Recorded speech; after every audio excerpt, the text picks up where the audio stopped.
Hi, welcome back. Our previous lesson was on the economic burden of taxes and how it's distributed between buyers and producers. Today, we'll be looking at how subsidies offered to sellers shape equilibrium outcome. So what is a subsidy? A subsidy is a direct or indirect payment to individuals or firms, usually in the form of a cash payment from the government or a targeted tax cut. Now, let's assume the simple market for apples, where the government offers subsidies to farmers. So, for example, the government could say, for every apple produced, I'll make a direct or indirect payment of £1 to farmers. So if we start from this curve, before a subsidy is offered, let's assume this is our old supply curve intersecting with our demand curve. So the equilibrium from this intersection will be at point A, where the equilibrium price is 4 and equilibrium quantity is 100.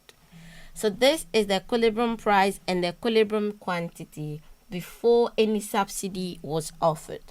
Now, assuming the government offers a subsidy of £1 to sellers per apple sold.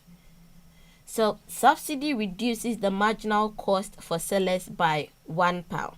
So this is going to cause the supply curve to shift to the left by the amount of the subsidy. So the supply curve shifts from the old supply curve to a new supply curve by the margin of the subsidy, which is £1.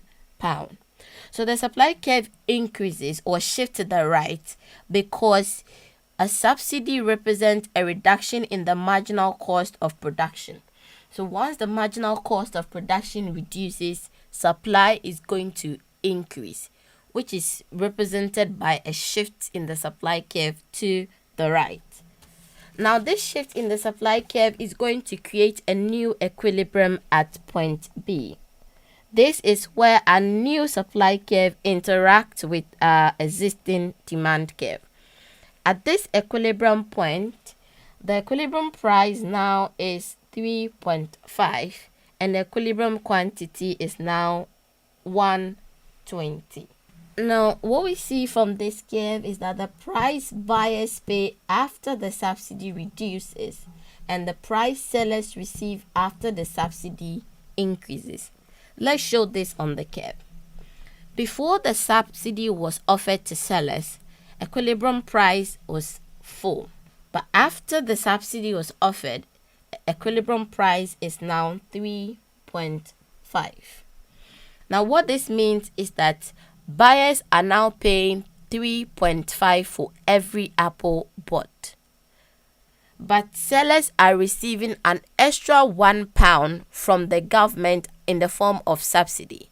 So in simple terms, it's like buyers pay the sellers 3.5 for every apple bought, and the government again gives an extra £1 to every producer per every apple sold.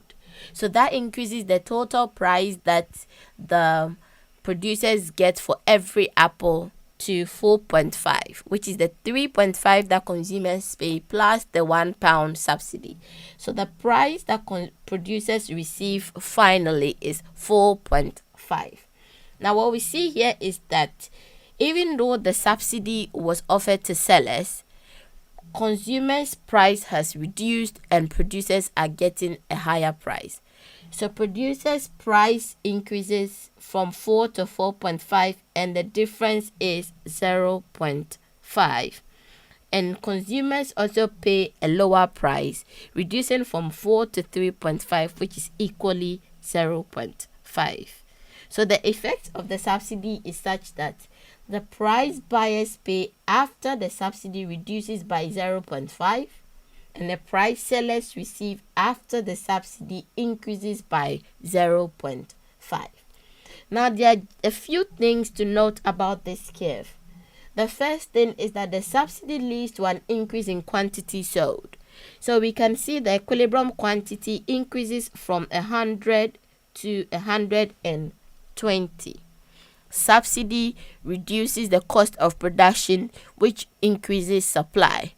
And apart from the supply increasing, consumers are also paying a lower cost, and that is going to increase the demand for the good. So these two forces interacting is going to increase the equilibrium outcome quantity from 100 to 120.